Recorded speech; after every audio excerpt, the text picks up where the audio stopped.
Well, hello again.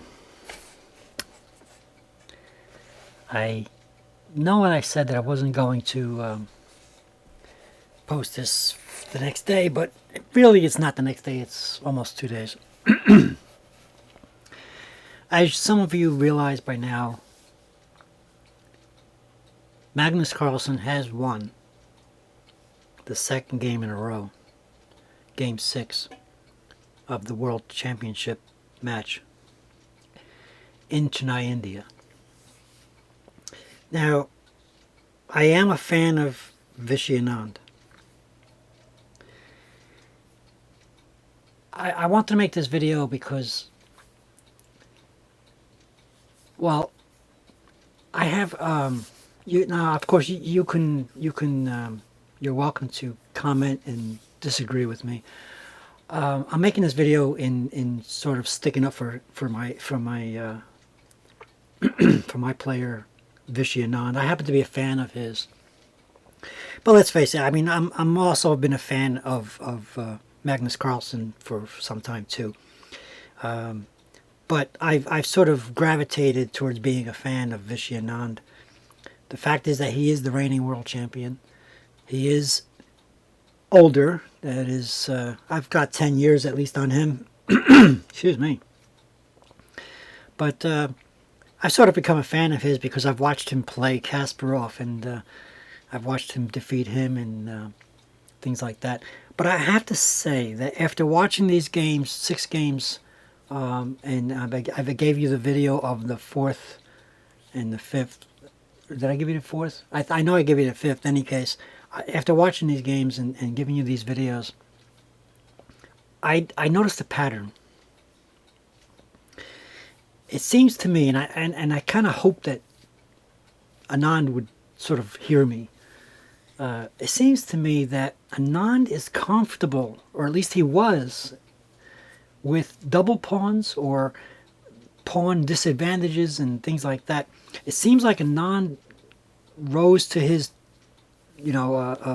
status as champion by being able to turn disadvantages into advantages with double pawns. And I think that he didn't realize, this is my opinion, but I have a feeling that he's using some of his old techniques in being comfortable with double pawns and even pawn minorities. And I don't think he realizes, or I guess the word is underestimated Magnus Carlsen's ability to take advantage of double pawns and extra pawns. So I think this is where Anand is going wrong. The other thing is the age difference. I think that Magnus Carlsen, I mean, we've been following him since he was a child, and it seems like he may have taken a page out of the IM, that's the International Master, the one that I use in my chess academy. He may have taken a page out of his book and said that says that learning the end game and learning the positional ways of playing the end game is more important sometimes than the openings. I think that Vishy Anand is more than proficient at openings, and believe it or not, I think that Magnus Carlsen is slightly less proficient at the openings, and it shows in this game.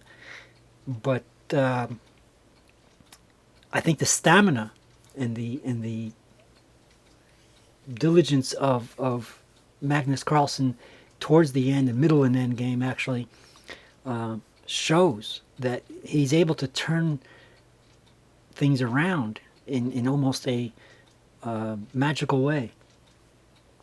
So while I'm still a fan of Vishy, and I hope that he realizes things, I want to show you where I think in my opinion, and I'm certainly not, you know, I said this before, I'm not an expert.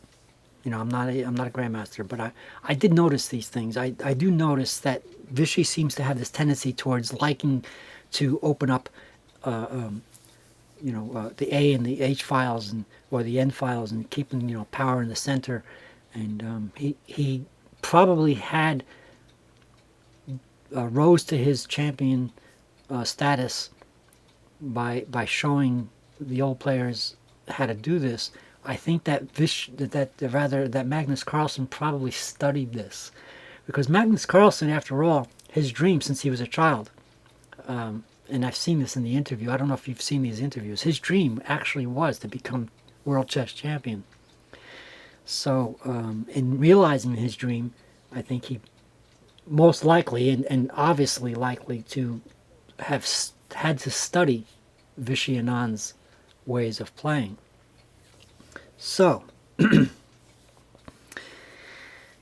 I still feel that Magnus Carlsen probably took a page out of Josh Waitzkin's book. That's the word. That's the name I'm looking for. Josh Waitzkin, of course, is the international master that gave us the chess academy that you see in my channel.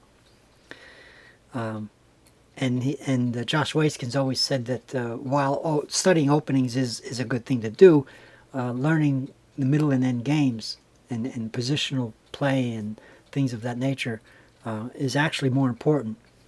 So I'm going to go ahead and start forwarding this game. The opening starts as the Roy Lopez opening, and it goes into I think what do they call it, is it a Budapest defense? I forgot what they call it, but it doesn't matter. I'm not going to dwell on the names of the opening, but in any case, it's a Spanish game with some changes. So Vishy Anand played this bishop move, bishop g5. These are moves that I've played myself. These are things that I do myself, and me not being a master or anything like that, it makes me actually feel good that these moves are in my sort of repertoire. You know, to pin the knight, you know, with the queen and all that stuff. But to show that Magnus Carlsen was sort of taken off guard, this move took him, I don't know, 10 or even 15 or more minutes to decide. This bishop move here. So I think the idea that I can't pronounce his first name without stuttering, so I'm going to just say Vishy. I think his idea was to confuse Magnus Carlsen right from the beginning with his proficiency in openings. But I think Vishy Anand underestimated Magnus' ability to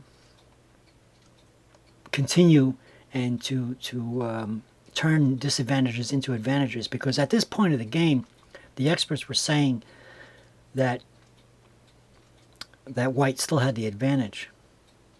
Okay, but as it went along, here's where I start to question. I put a question mark. By the way, please, as always, watch this in HD so you can see the fine print on the right side of your screen. The question mark I put on this move 13 is really my own doing. Although I've watched a video on this game by another international or grandmaster, I'm not sure what he is.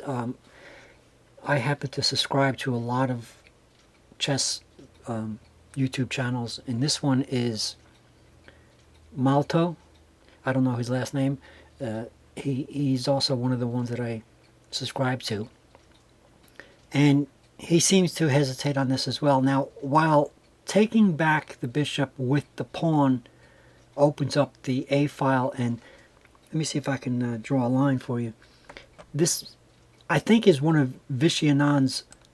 Oh, that doesn't work. Okay, let's try this way. Yeah, this is one of Vishy Anand's pluses. I think he likes opening up the flank files for his rooks and things like that, and he may have been proficient at this in the past, but I think Magnus Carlsen studied this, and I think that's where he goes wrong. It could also be age difference. I think that the stamina difference, I mean, during the beginning of the game, first hour or two of the game, it seemed like I thought Anand actually had a chance in winning this game, but all of a sudden it turned around. So in any case, that's my first question: is why would Vishy take back with the pawn when in fact he had moved his knight here in order to protect, at least I thought, to protect this square. Apparently Vishy had other ideas, which of course, again, I don't profess to actually know everything, about these things, but I thought that this was for. But instead of taking back with the knight, he took back with the pawn. Okay. Now, Magnus moves his knight back, and the idea here, I believe, is to bring it to d7, and in fact that's what he did. Okay, so as the game progresses, again, I'm going to fast forward to this point. First I want to show you that Vishy puts his knight on e3 in direct path of the bishop of Magnus's. Okay, so I'm just going to show you that right now. It seems like a regular move. I mean, it seems like something you might do. I mean, after all, the pawn here is protecting it, and the rook here is protecting it. But again, I question this because, you see, Magnus has the idea that he's going to create a double pawn. Double pawns are known to be weaknesses. Again, I still feel that after watching Vishy's games and looking at a few others before I made this video, I feel that Vishy has a proficiency in turning double pawns into positives rather than negatives. And I think he's too confident in that, because I think Magnus Carlsen knows that. I think Magnus Carlsen deliberately makes Anand double his pawns, and Vishy is too quick to accommodate him. Okay, for example, here's a double pawn already. Let me just go back here. After taking with the pawn, Anand doubles his pawns, hoping to open up his A file, which I would think that Anand is feeling as a plus. But Magnus sees that and turns it into a negative. I think Magnus knows how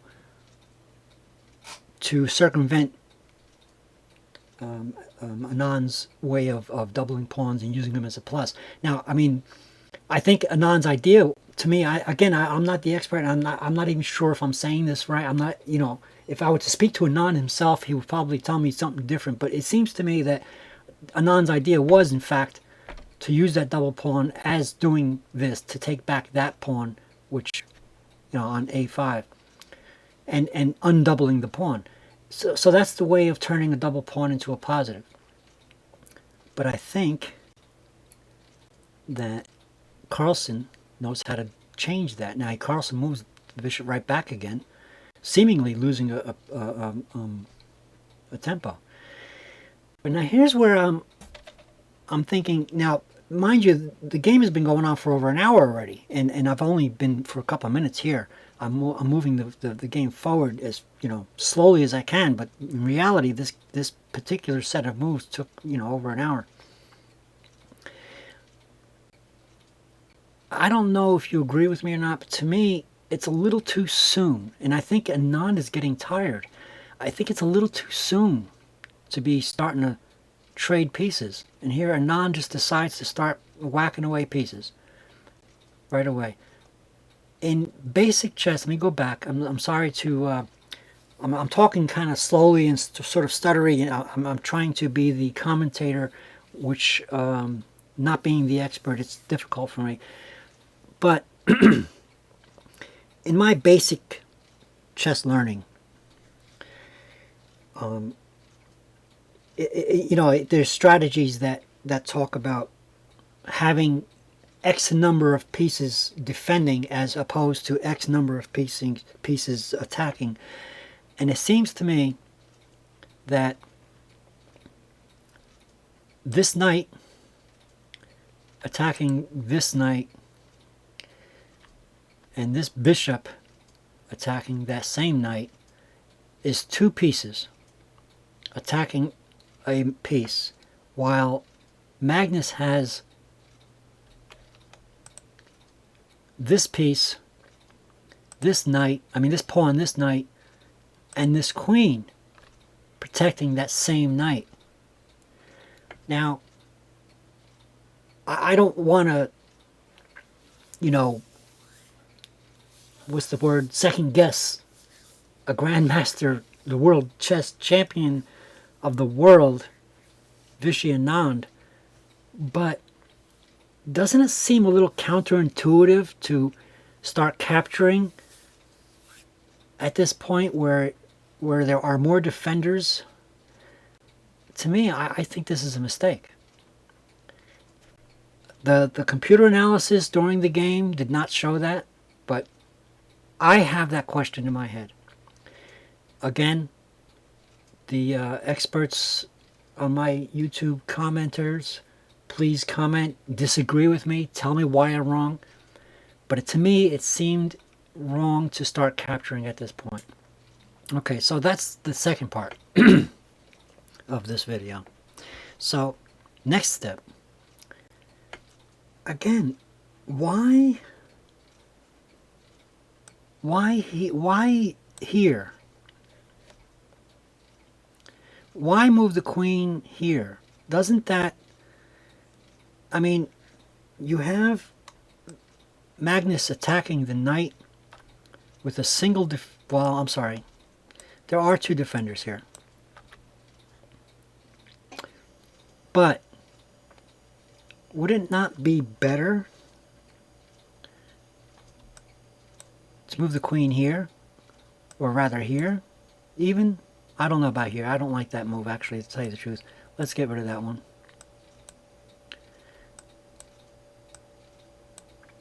Okay, I can't seem to get rid of any of them right now. Any case, wouldn't it be better to triple protect that knight? Because as it turns out, now I could be wrong. Maybe I'm mistaken. But as it turns out, by moving the queen to g4, you're leaving the entire area. You're attacking, yes, the king immediately, but I think it's a little too soon. So now, when Magnus sees this, he almost not too much longer after, within a very short few minutes, goes ahead and takes the knight, and again, Anand doubles his pawns. Now, again, Anand likes to do this. He likes to double his pawns. And he seems to know how to make it a strength. But I think Magnus Carlsen has studied this. Also, it does, as you can see on your right side of the screen, a file against the Black's king is opened. I want you to see that on your right side of the screen on the bottom. The computer tells you what Anand may be thinking. That is, yes, Anand seems to have this way of liking to do this. And lo and behold, Anand moves his rook there. That the idea of opening that file for the rook to attack, just like this one. It may be a plus for Anand, but I think Magnus Carlsen, again, in my opinion, knows how to deal with this. And as this game starts to enter, the 2 or more hour range, I think the old man Anand is starting to get tired. Carlsen, on the other hand, is already getting up out of his seat, jumping up and down. You don't know whether he's going to sit down, pick it up, put on his jacket, put it down. That could be annoying and distracting in and of itself. But I think that Vishy started to lose his ground here. So I'm going to fast forward this. I'm going to let that clock go ahead and chime the 11th hour.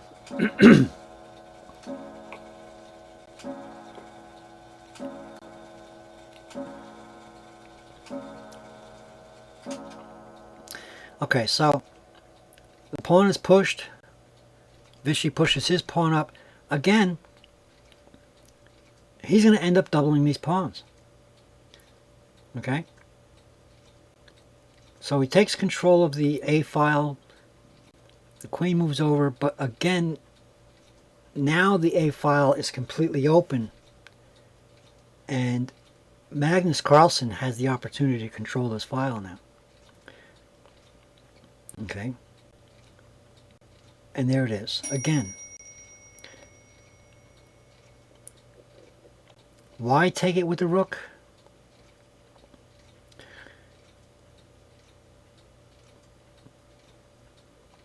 Because with the A file open,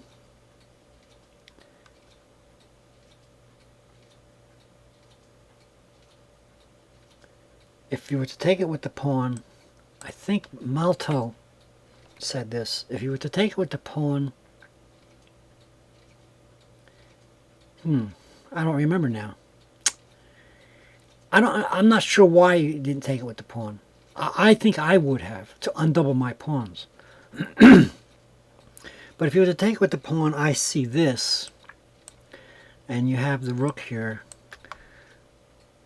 Also,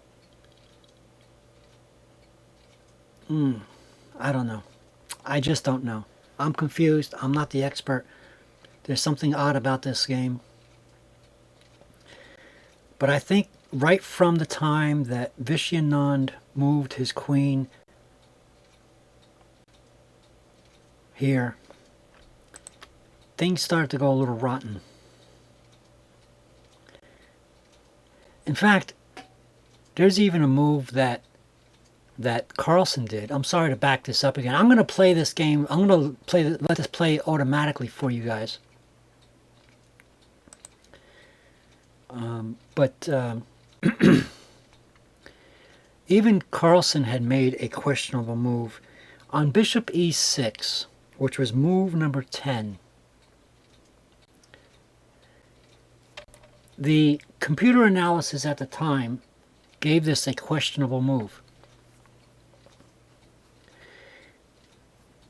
And I guess Anand either missed it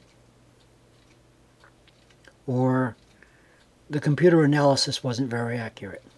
So anyway, let me fast forward back again.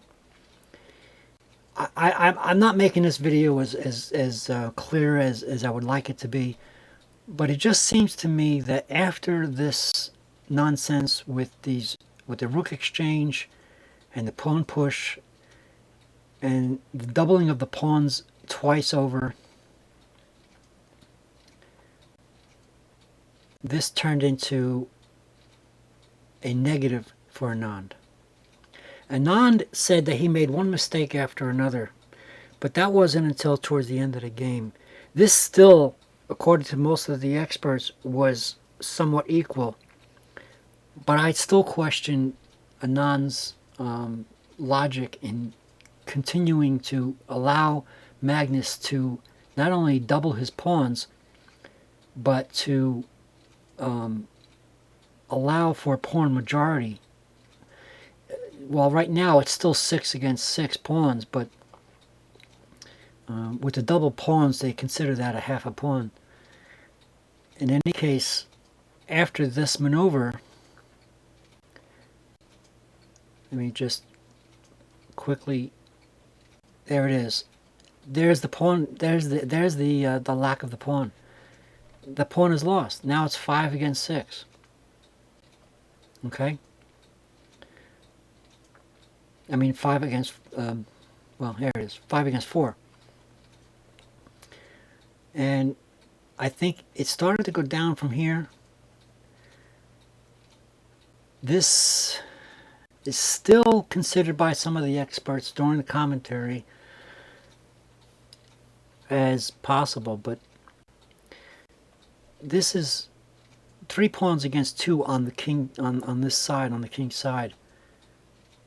This is a considerable drawn situation, but after this, Magnus knows how to use the pawn majority, and I think it's been lost after this.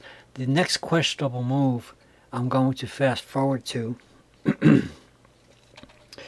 The actual blunder was actually move 60, but I'm just going to pass through this. Now, you know, Anand did get a pawn back, but there's a problem here with even though they're double pawns, there's 3 pawns against 1 here,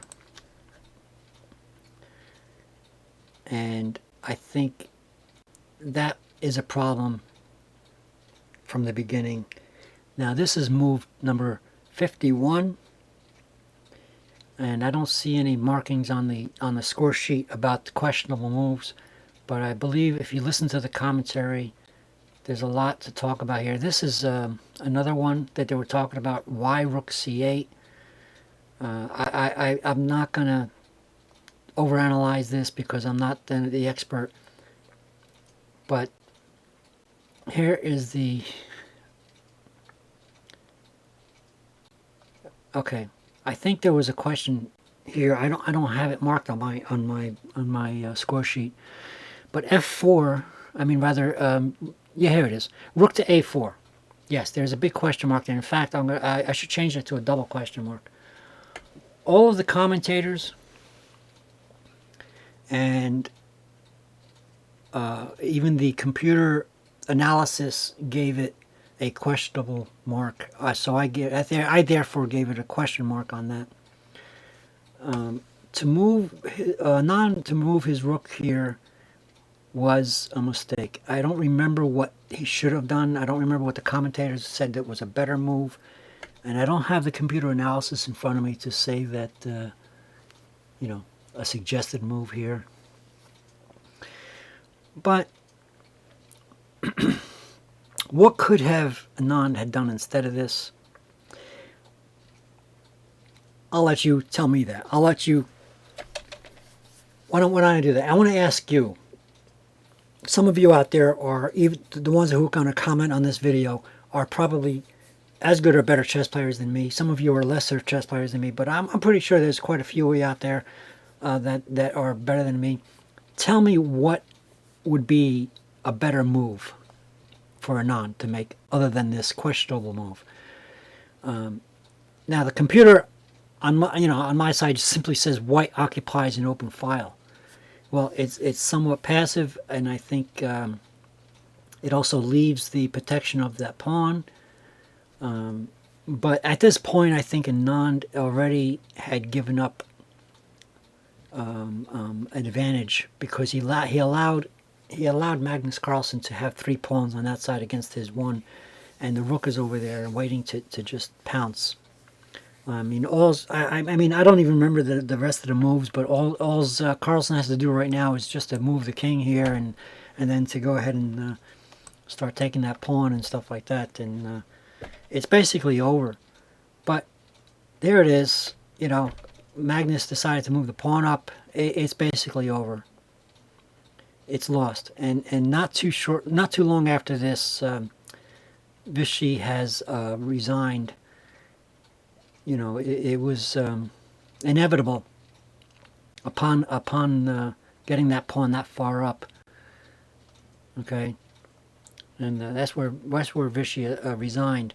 But I think, in my opinion, again, my humble, not expert opinion, allowing Magnus Carlsen, knowing that he's an expert and genius at using a pawn majority to his advantage, even though Anand knows himself to be an expert at using an open space allowed by a pawn sacrifice, I think that Anand made a mistake and sacrificed at least one of his pawns, if not two, prematurely and illogically. And also, Anand seems to have this habit of allowing Magnus Carlsen to get him to double his pawns. And again, as you can see, even in this particular part here, Anand doesn't seem to have a problem with that, but I think that bit him in the butt, bit him in the ass. The heck with the language. In the end, twice he doubled his pawns here, and he did it in the other games as well. It seems to me that all the games that I've been watching in this tournament, all 6 games so far, Anand has allowed Magnus to have a majority in pawns,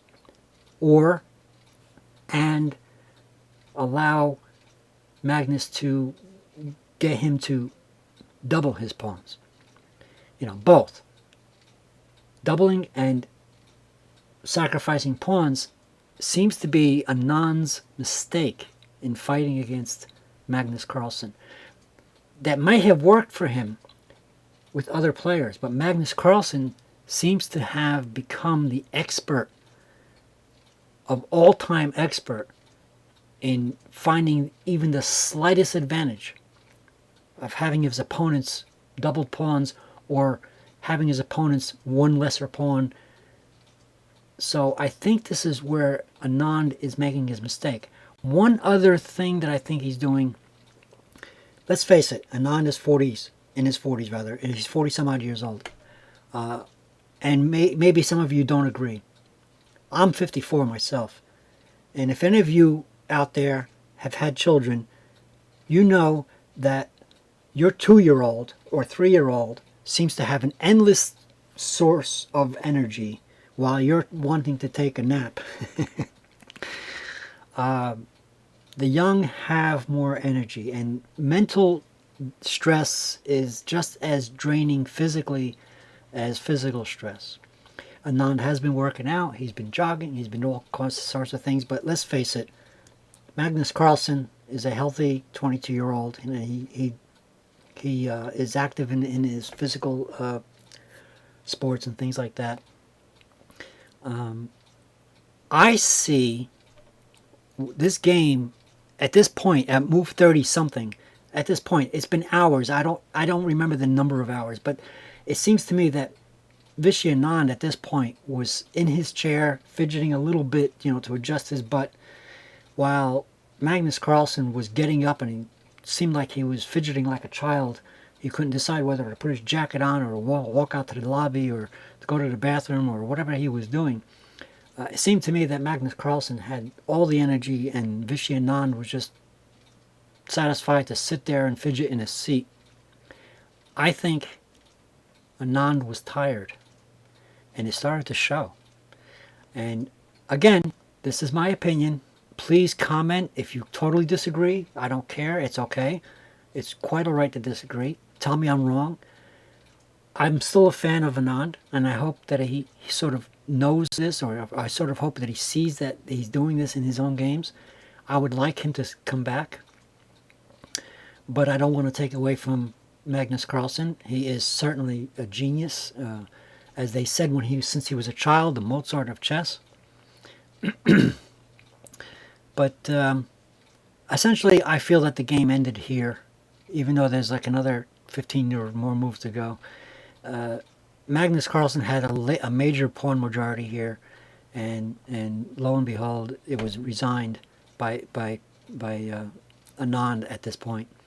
So I hope that I didn't stutter too much for you. I'm going to go ahead and go back to the beginning of the game. I'm going to go ahead and put this on replay so you can see the game without me talking through it so much. All right. Just going to take this out of the way. So you can see that it starts with a Roy Lopez, unconventional variations. I think at this point the knight usually comes to d2, but instead Anand did something else. Let me see, I think he did the rook instead, etc., etc. At this point, it's still White's advantage, according to the experts. And here is where I start to question Anand's logic. Okay, he undoubles his pawn. There it is. He starts to take. He starts to exchange pieces. And I'm sorry, I still feel, in my not so expert opinion, that to start to exchange pieces at that point was a mistake. So, I don't know. Pause the video if you want to see it, straight through. Talk to me, comment, tell me I'm wrong. Avoid the language. Don't call me an asshole. But don't be afraid to tell me that I'm totally dead wrong. But I am a fan of Vishy Anand. I wish he would see what I'm saying. I wish I was expert enough to give him advice, and I'm not.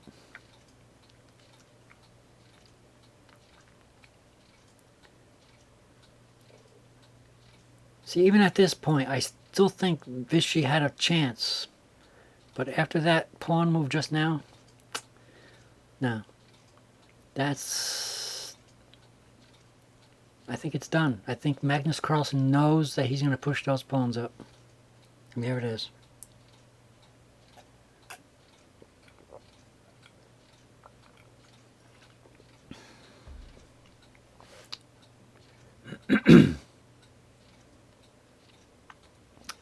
You know what? Let me pause that for a second. There was another question during the commentary. Why did Vishy Anand put him in check at this point? I mean, yeah, I guess. But I think at this point, Vishy Anand was struggling because this is sort of a what can I do next move.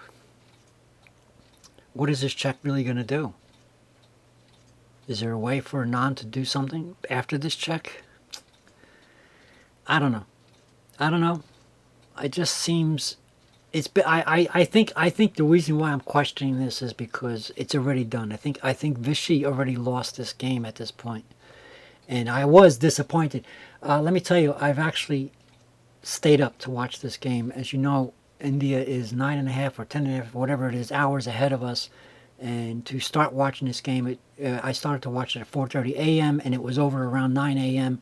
and I actually stayed up to watch it. So you have to excuse my somewhat stuttering, incomprehensible speech here. I am slightly lacking of sleep, but I think that Anand already knew that he lost here. It's unfortunate because I think halfway through the game, Anand was up, even if it was only slightly. I think that Anand had a serious chance of winning. And I think he went in gung-ho and started to get tired and made too many mistakes. And even at the press conference, Anand said it was one mistake after another. I think the one mistake after another came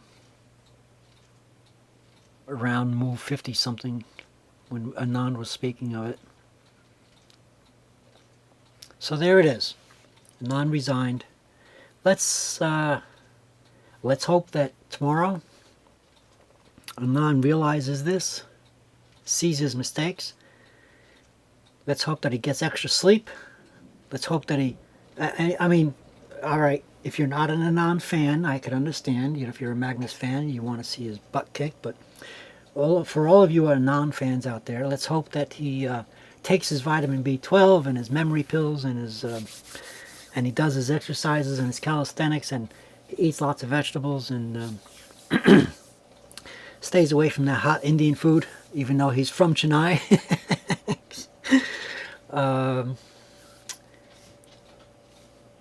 Get some sleep, and let's hope that Anand can come back. But it does look like, in all reality, being the sportsman that I am, it does look like Magnus Carlsen may realize his childhood dream of becoming the world chess champion of the world. I still have hopes for Anand, but whatever happens, keep on playing.